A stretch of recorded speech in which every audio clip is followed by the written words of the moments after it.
Если вы чувствуете, что у вас нет прогресса в изучении русского языка, возможно, вы совершаете ошибки, о которых мы поговорим в сегодняшнем видео. Сначала мы разберем ошибки, которые касаются обучения в общем, а потом поговорим о русском языке. Меня зовут Даша, я преподаю русский язык иностранцам уже больше 10 лет. За это время я поняла, что ученики делают практически одни и те же ошибки, которые мешают им двигаться дальше. Поэтому я решила проанализировать свои наблюдения и записать это видео. Поехали!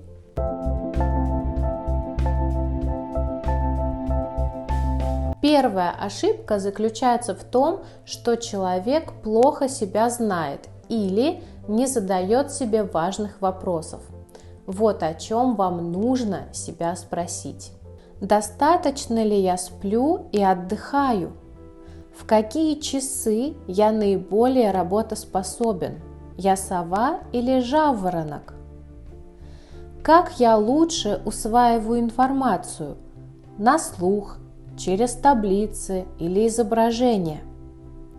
Какие занятия в школе и в университете мне нравились, а какие меня бесили или заставляли скучать? Почему? Ответы на эти вопросы помогут вам понять, как эффективно выстроить свое обучение.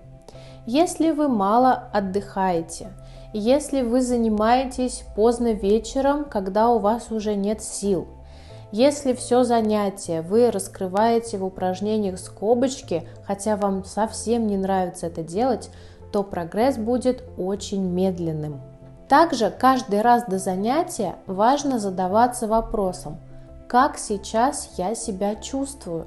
Иногда ко мне приходят ученики, которые ночью мучились бессонницей или у которых появились первые симптомы простуды. В таком состоянии вы тратите последние силы организма на умственную деятельность. В результате чувствуете себя еще хуже и не получаете пользу от урока.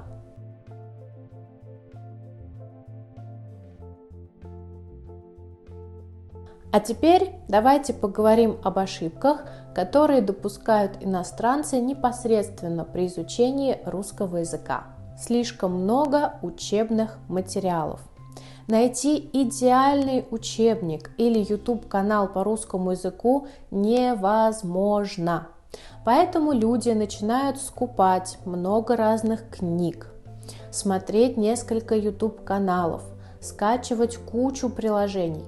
Я не советую вам так делать, потому что вы можете потеряться в этой разношерстной информации. Выберите для себя 2-3 источника и работайте только по ним, пока не появится необходимость в новых учебных материалах. Кстати, напишите в комментариях, нужно ли сделать для вас обзор книг и сайтов по русскому языку. Слишком большая цель. Когда я спрашиваю иностранцев, почему они решили изучать русский язык, обычно я слышу такие ответы: «Хочу свободно говорить по-русски», «Хочу учить язык для жизни в России», «Хочу читать Достоевского в оригинале». И с одной стороны кажется, что это нормальные, понятные цели. Но на самом деле нет. Они слишком большие и совсем не конкретные. По таким целям очень трудно проследить прогресс и легко потерять мотивацию.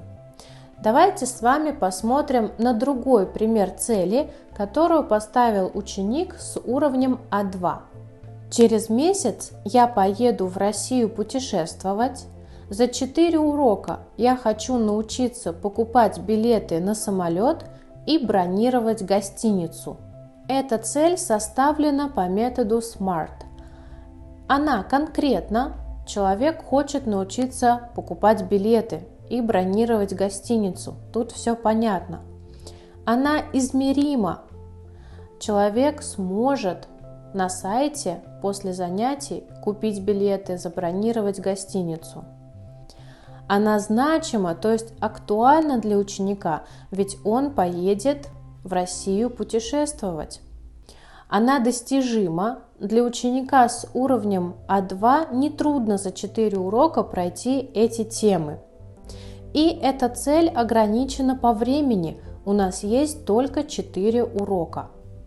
Ставить перед собой большие цели неплохо, и я думаю, даже нужно, но ни в коем случае не забывайте про маленькие шаги, потому что благодаря ним вы будете чувствовать прогресс и сохранять мотивацию.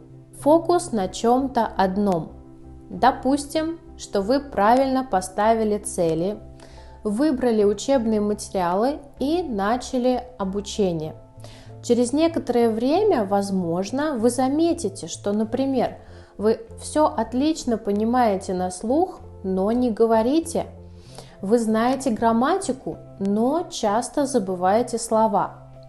Так происходит, когда вы фокусируетесь на одном или нескольких аспектах языка. Так случилось и со мной, когда я изучала китайский язык. Например, в то время я фокусировалась на лексике, на грамматике, на говорении. Но я совсем не работала над чтением, поэтому чтение – это мой самый слабый навык сейчас. Отсутствие практики. Огромной ошибкой является изучение русского языка в своеобразном вакууме. Вы не сможете достигнуть сильного прогресса, если не будете общаться с русскоговорящими, если не будете смотреть фильмы, слушать подкасты, читать книги на русском языке, если не будете интересоваться русской культурой и жизнью в России. Большое внимание к разговорной норме общения. Когда иностранцы контактируют с русскоговорящими сверстниками, они в первую очередь учат сленговые словечки и усваивают разговорную норму общения. Но важно помнить, что если друзьям мы можем сказать «чё это?», то при разговоре с незнакомыми людьми, с людьми старшего возраста мы должны использовать литературную норму «что?». Что это? И таких примеров в русском языке существует очень много. К сожалению, иностранцы иногда об этом забывают. Разноуровневый контент. Важно изучать русский язык постепенно, шаг за шагом. Если сейчас у вас уровень А1, вам не нужно искать контент для уровня Б1 и выше, потому что это будет трудно, непонятно и бесполезно. Представьте себе маленького ребенка, который еще не умеет ходить. Вы посадите его на велосипед? Конечно, нет. Нежелание изучать грамматику. Я знаю, что есть много иностранцев, которые не хотят изучать грамматику русского языка, потому что она слишком трудная. Но, на мой взгляд, это большая ошибка. Более подробно я говорю на эту тему в другом видео, посмотрите, если еще не видели. Итак, вот ошибки, которые совершают иностранцы, изучающие русский язык. Непонимание того, как вы привыкли учиться. Использование большого количества учебных материалов. Постановка слишком большой цели. Фокус в обучении на чем-то одном, например, на грамматике. Отсутствие практики. Незнание литературных норм русского языка. Потребление разноуровневого контента. И нежелание изучать грамматику.